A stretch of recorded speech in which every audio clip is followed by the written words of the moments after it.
Hello and welcome to Your Life Unchained. I am Rick Sheninger, your host, and here with me today is the lovely Jade. Oh, there we go. Jade Olivia. I was like, wait, what is that name? Jade, so happy to have you here today. I love this. Thanks for having me. I go by my first and middle name, Jade Olivia, because my last name is like my ex-husband's Hungarian last name that's terribly hard to pronounce and spell. So, we just hide that a little bit. Yeah. Jade Olivia flows off the tongue, so this is awesome. Mhm. So tell us a little bit about you and what you do. Yeah, I'll start easy. Yes. Much like you, my friend, I'm a business automation expert. I have a good time working with solopreneurs, entrepreneurs, small businesses, just basically optimizing and making efficiencies all over the place using automation tools. And it's super fun, and it's a really great means to kind of not only make businesses' lives easier, but make like a cohesive customer journey so that as leads come in and they convert to sales and they go on and on through your journey and become raving fans, ultimately, it's all like easy and seamless. Things fire off. You don't have to work as hard. It's really, really fun. So we're at Keep Certified Partners. It's the dream. It's an amazing community of entrepreneurs. We have a great time doing it. And then I have a couple other brands. I'm a speaker. I have a membership for entrepreneurs. And when I'm not working, I have 3 small children. Fun fact, I am a twin mom. I have twin 3-year-olds. I have a 6-year-old, and I spend half my time with them. And when I'm not with them, I'm traveling between my home in Wisconsin and right by you, my friend, in Georgia. Awesome. Yeah. So this automation thing, you've been doing it, what, 15, 20 years? Oh, I'm too young for that. Right?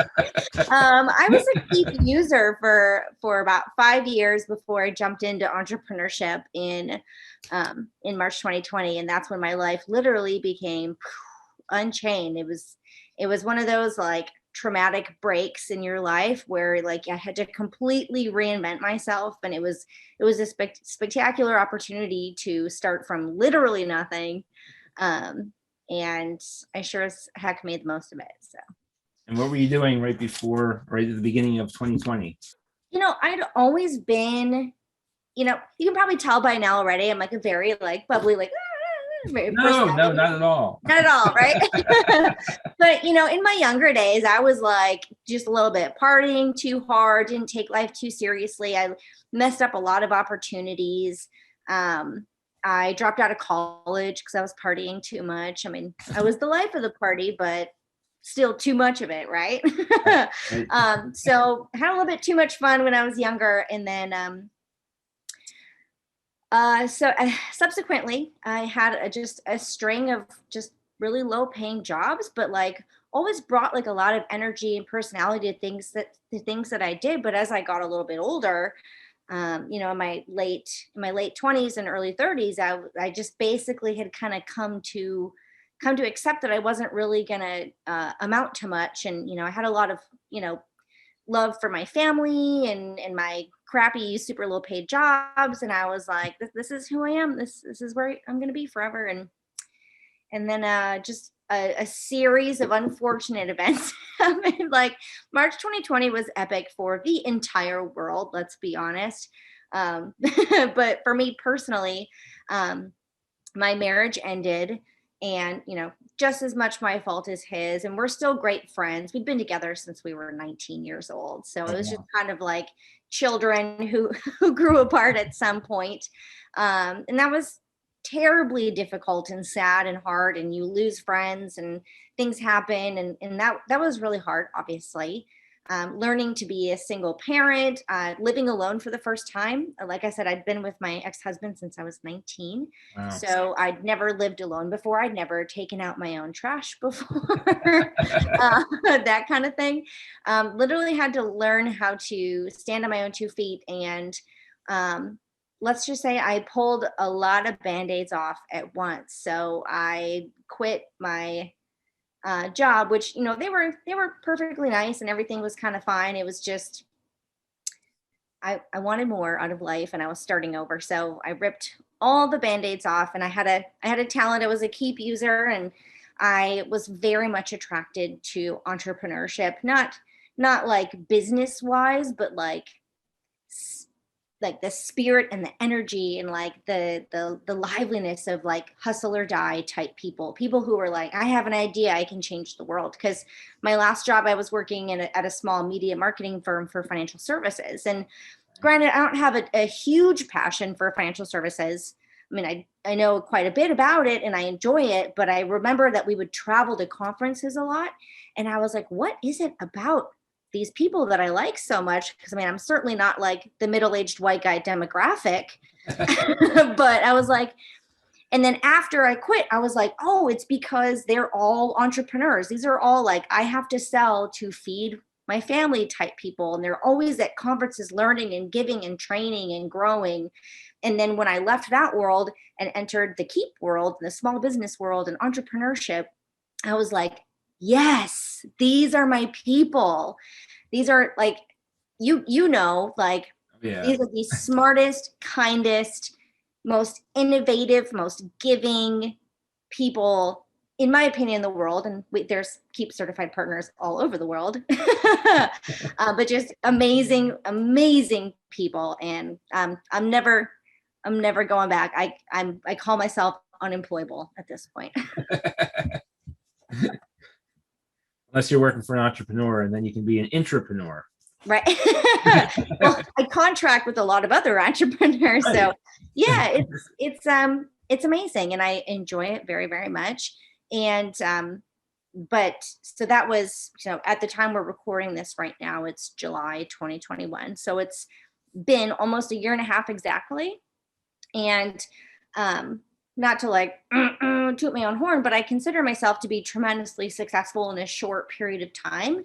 And the secret sauce, so if anyone's like listening to this or watching the show and they're like, how do I like become my own thing? Like, I can tell you 2 things that completely unchanged me and allowed me to be like my most authentic and fulfilled self in a very short period of time, after a very significant trauma, like losing half my family and breaking off from professional and personal relationships. It was very, very difficult. I don't want to understate that. But my 2 biggest tips are, number 1, surround yourself with people smarter than you. Like, find the thing you love and then go be the dumbest one in the room. You'll just constantly be inspired. And if you're with people that you connect with, they're naturally going to be givers and want to share and see you grow and help you. But to piggyback that thought is also like, be the kindest person in the room.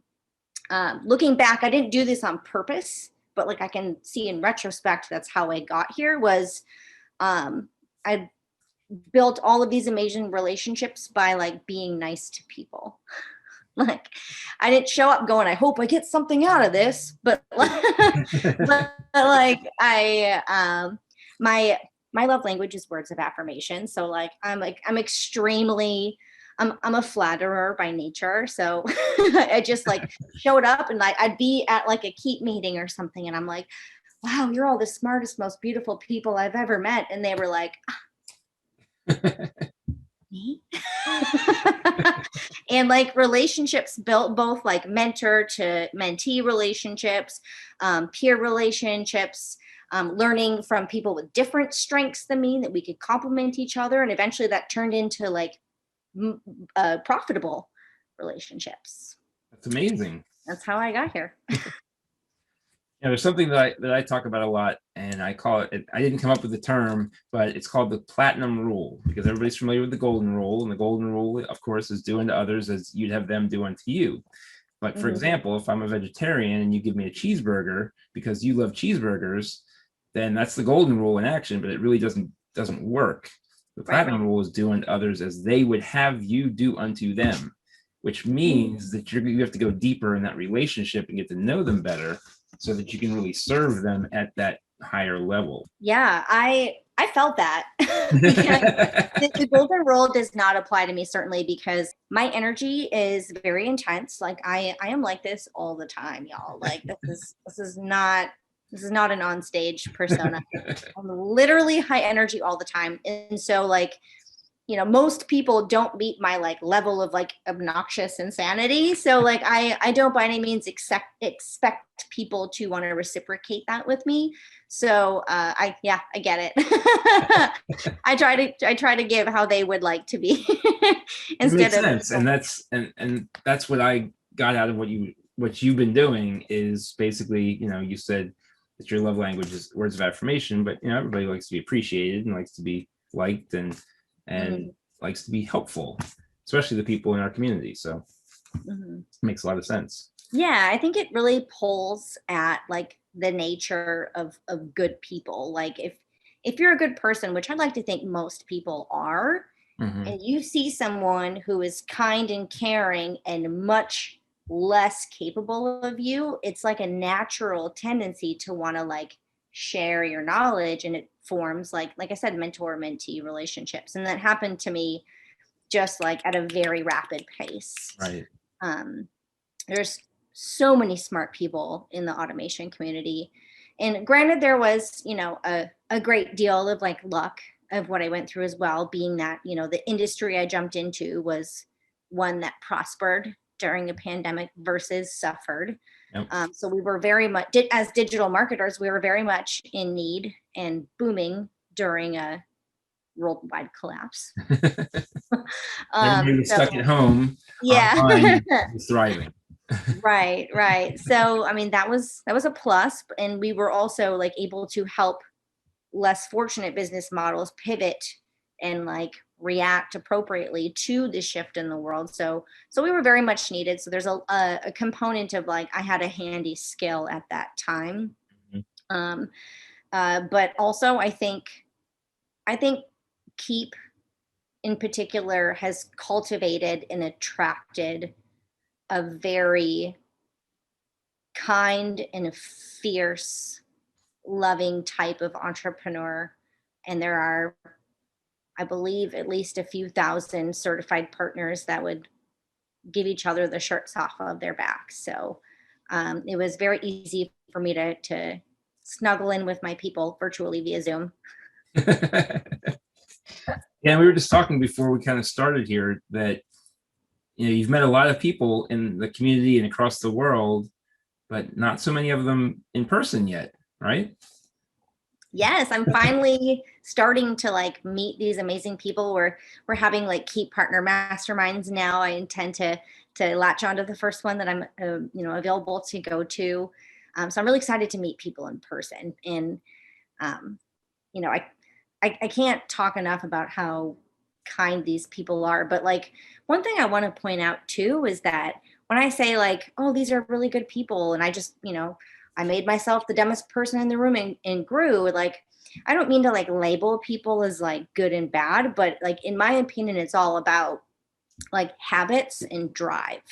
So like think about a vulnerable, kind teenager, right? And there's like bad kids that they probably shouldn't be hanging out with that are like binge drinking and doing drugs or whatever. And then there's like the straight A students. Like I don't think that like the binge drinking partying kids, they are, in my experience, like some of the kindest people I've ever met, and maybe have been through trauma or whatever, but like it's their habits that you don't want to emulate, and habits are contagious. So like when you're around people better than you like adopt their habits. But the opposite is also true. When you're around people that are lazier than you, that are more negative than you, that have no discipline, whether or not they're the nicest person in the world is irrelevant at that point. Right. You kind of have to make a conscious choice to spend whom you're spending time with, so that you can subconsciously like grow into the best version of yourself. Yep. Yeah, and I don't know if you've experienced this as well, but I find when I'm around people who have more of a negative energy or just negative thoughts and complaining all the time, then I am polarized away from them. I'm like, all right, gotta go. Right. And probably because find yourself accidentally doing that. Like I have like intimate family members that are like that. And I don't like spending too much time with them. And again, it's my family. I would give my life for these Right. people. But like there are habits and things that they do that I don't want in myself. So you have to like choose like your emotional distance, if not your physical distance at some points. And it's, some people it's easier than others. You can cut off friends. You can't cut off your family. Right. Right. So I mean, it gets a little dicey Yeah. sometimes, but if you can like be aware of it, when I was younger, I'd be like, oh, I'm so sad. I'm so sad.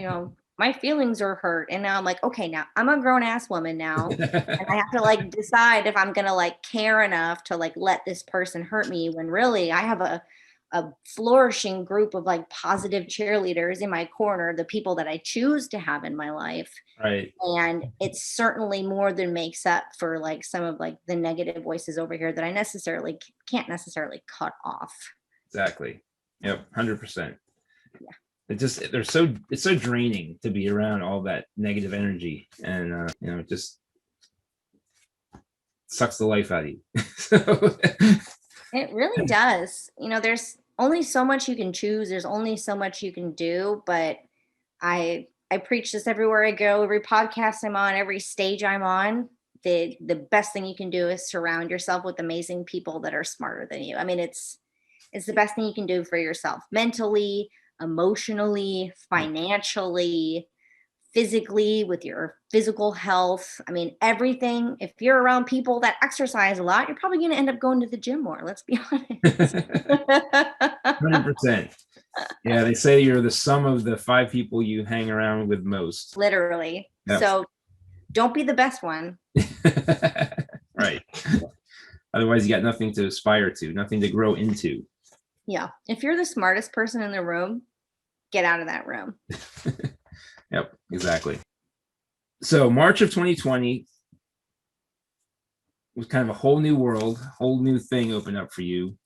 So tell us about that. You pulled off the band-aids, but tell us a little bit about that.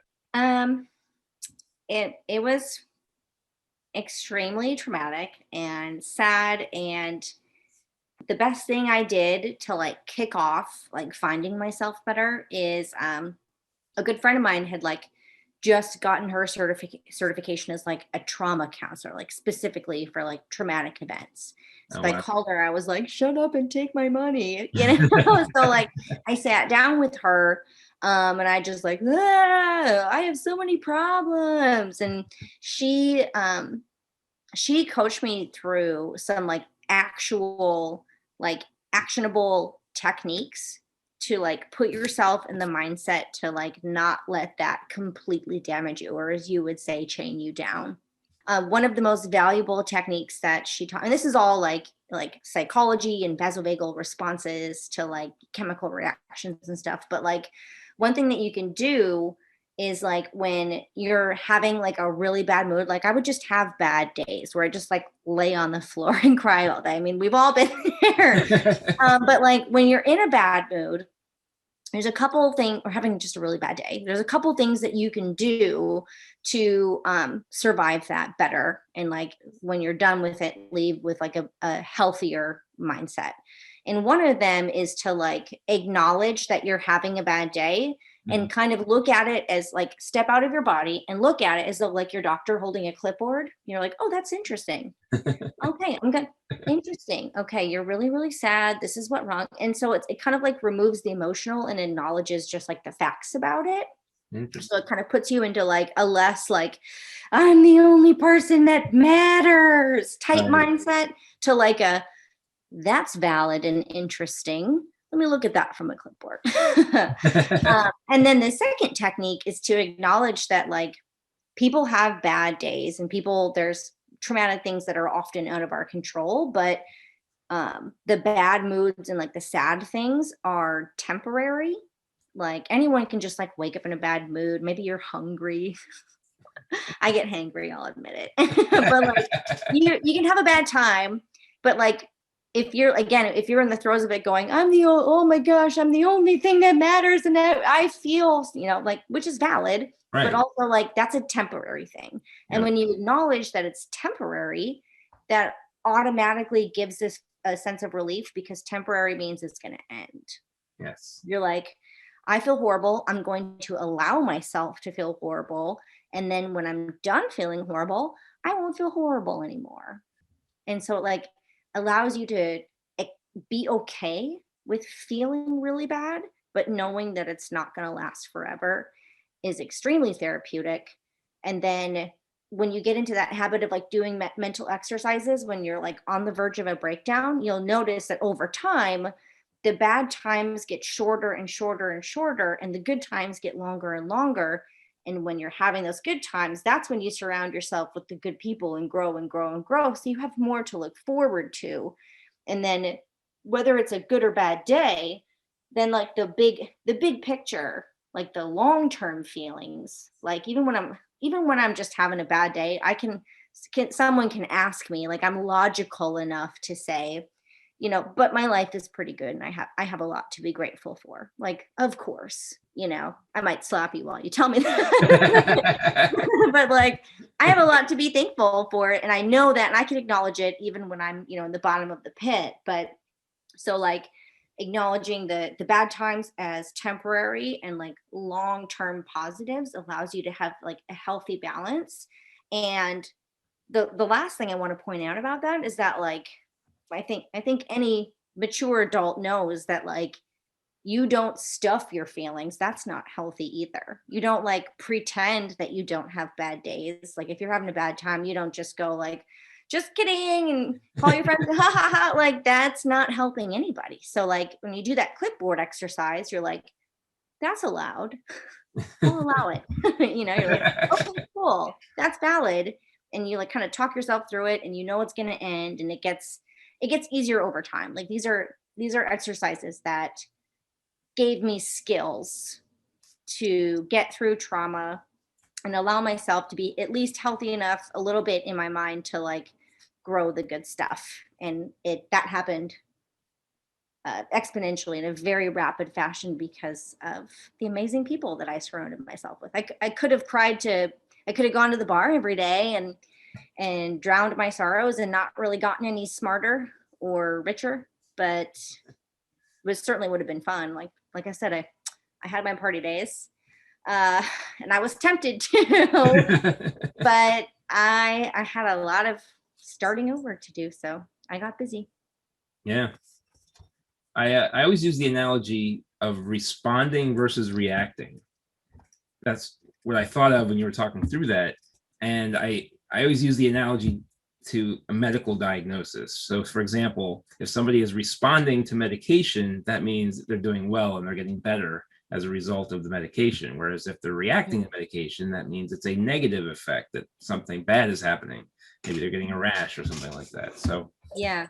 Oh, absolutely. And let's take that a step more complicated. Like when you're having like a really bad, like emotional meltdown, like that's a reaction, which you have to like allow yourself to have sometimes, but how do you respond to the reaction? Yes. Oh, right. Right. Yeah. Oh, we just got deep. Yes, you did. Right. You could react to the reaction and let yourself just snowball into like, poor me, poor me, poor me, which like into the world and right.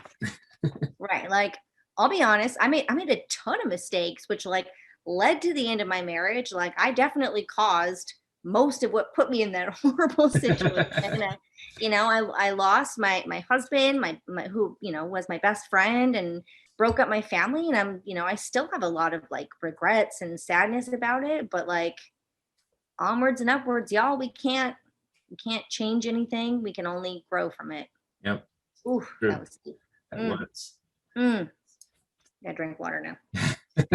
Yep. If you're driving in the car and you're trying to drive using the rearview mirror, it's not going to work, but you can use it for reference. I love that. Reference and reflection. That's what it's good for. Yeah. Yeah. I can definitely, they say if you don't like acknowledge history, you're doomed to repeat it. So Right. I spend a lot of time reflecting on like the bad choices I made that brought me here. And, I could react to it. Yep. And let like my shame and my guilt and my sadness and my poor me take over, or I could respond to it and like make better choices. Right. Look at us, react, respond. To write a book on that, dude. So we've got about 5 more minutes. And in that time, we just kind of talked about how you kind of overcame and worked through some of the feelings that you experienced during that really tumultuous time in last March. Mm-hmm. What was the one big step forward outside of kind of harnessing your feelings for good, not evil, but outside of that, what was kind of the one big transformation, or the one big step forward, or the one big aha, or the one big thing that kind of took you to the next level, both with your professional success, but also moving forward, as a single mom and with your family and that sort of thing? Yeah, that's an excellent question. And the answer to that is something that both I found, but like through the mentorship and like the growth that I had to go through. Because when you're new at something, like new at entrepreneurship, or like I just started Jade Olivia Consulting because I didn't really know what it was going to turn into, so I picked a really generic name that could mean anything, And for the first 6 months, and I met people through like relationships and networking. I'm like, do you need anything? Do you need anything?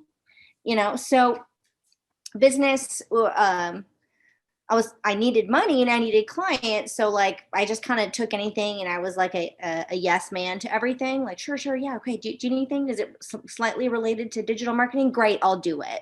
And it certainly was something that I had to go through to get to where I am now. But to answer your question, the biggest like aha, or like the pinnacle of like what I had to go through was basically like finding my focus and like my niche of like, okay, I have all these skills and all this experience, but like, and then what? There are several thousand KEEP certified partners. So am I going to be one of several thousand, or am I going to be one of just me? So it's hard because we all have like a similar skill set, right, and perhaps different strengths and experiences, but still kind of generally in the same pool. Yep. So what happened was, like, you can tell like my energy is very unique, and I found that I was getting clients because of my personality. And so I slowly over time realized that was my marketing, and that was monetizable.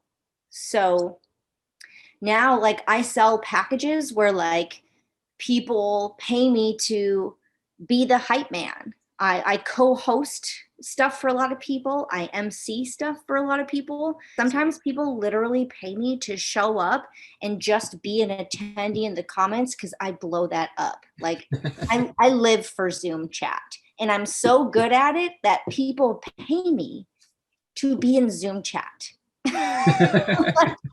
I've made. I was wondering why the chat was blowing up when it was just you and me on here. I mean, sometimes I do chat on like one-on-one person meetings because I'm like one of those, like, I have like a weird sarcastic humor. So I like to make little jokes like while people are talking. And so like, it's funny when you're like group meetings and I can see some people like, obviously I didn't do great in school. Either eyes shift down. I was the jokester in school for sure. And then it wasn't until I was 25 that I was diagnosed with 5 kinds of ADD. And I'm like, no wonder. So, and speaking of which, like, so like my ADD, and literally 3 of the smartest, most wealthiest entrepreneurs I know have dyslexia. And it's because they think and speak creatively because they had to do it outside of the box. And like, same with me, like I can't focus and learn like other people. I can't sit down in a classroom. I barely graduated high school. I graduated college when I was 29 because I was like, okay, fine. Like, I'll finish this. I'm pregnant. Right. And like, I got that piece of paper for nothing more, just to like prove that I could. So, don't take like your distractions or like things about you that make you different, because you kind of at first, like, I just wanted to be one of the sheep. I wanted to be a certified partner. I wanted to be one of many. I was so proud to be in this awesome community. But then I realized the things that made me different were like monetizable. So that's my big aha, and like my big piece of advice is, as you're like growing into your career, don't be like everyone else, or you're going to be paid not very much.